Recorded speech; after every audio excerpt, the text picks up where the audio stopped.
On en vient à l'hiver du 13h avec d'abord un métier très ancien, comme on les aime dans ce journal, celui de maquignon. C'est lui qui vend et qui achète le bétail et figurez-vous qu'il parle souvent encore en francs. Entre la Drôme et l'Ardèche, nous avons suivi Jeannot qui transmet en ce moment son savoir-faire à un jeune. Thomas Jarion et Simon Humblot ont dû se lever tôt pour les accompagner. Tous les lundis depuis 42 ans, Jean démarre sa camionnette. Il part faire la tournée des fermes de la région pour récupérer des agneaux destinés à une boucherie locale. Pourquoi on commence aussitôt alors? C'est-à-dire, déjà les gens ils sont chez eux, ça les embête pas. Ça les embête pas. Puis, À 5 h du matin, ça les embête pas? Non, c'est des matinaux chez nous. C'est pas des, ils ne se lèvent pas à 8 h. Hein. Jean est retraité depuis 5 ans, mais continue son travail de maquignon. Première ferme ce matin, celle de Frédéric. C'est du rural, hein, c'est du rustique ici. Face à face avec les bêtes, Jean observe, verrouille sa cible et s'élance.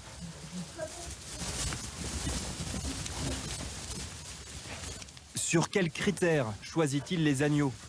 Jean reste évasif, peu enclin à livrer ses secrets. Je regarde ceux qui sont pris, comme celui-là. C'est noir, aujourd'hui il a des noirs lui. À 66 ans, il a encore, comme il aime le dire, le bon œil et le pied sûr. Ça gigote. Ça gigote. Et puis j'aime bien voir le lundi matin, Jeannot venir de bonne heure, on boit le café, on discute et on démarre la semaine bien. Voilà. Depuis toujours, Jean négocie à la parole le prix des agneaux pour le compte d'une boucherie. Ah non, signe rien. La confiance règne. On annonce parfois les prix en francs. Question d'habitude. On est tout le temps en train de convertir l'euro avec le franc. Nous avant c'était 36 francs du kilo, hein, 36, 37 francs du kilo. Bon, si tu vois... Attends, ils ont pas fini leur café. Ah bon? Oui. On n'a pas le temps, Pressé, Jean. Il n'aime pas être en retard. Un autre éleveur l'attend. Il reprend la route. Son savoir-faire traditionnel, il veut le transmettre. Alors depuis quelques années, Baptiste, un boucher de 24 ans, l'accompagne. La relève s'organise. C'est très important, j'apprends beaucoup, il m'apprend beaucoup de choses et puis il connaît cette chose-là par cœur. Mais Baptiste, il est très bien. Il est très bien, j'en suis bien content. Il est toujours là à l'heure le matin.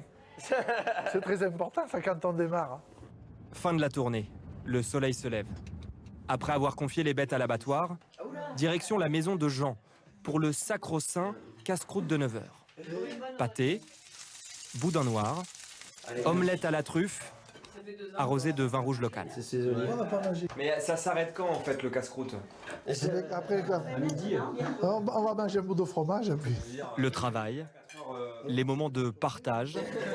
Jean veut continuer à les vivre le plus longtemps possible. Pour moi, c'est pas du boulot ça. Pour moi, c'est la rigolade. Hein. Et entre deux rires, Jean nous promet de continuer inlassablement à partager son art de vivre. Oui, c'est tout ce qu'on lui souhaite. Toujours dans l'hiver.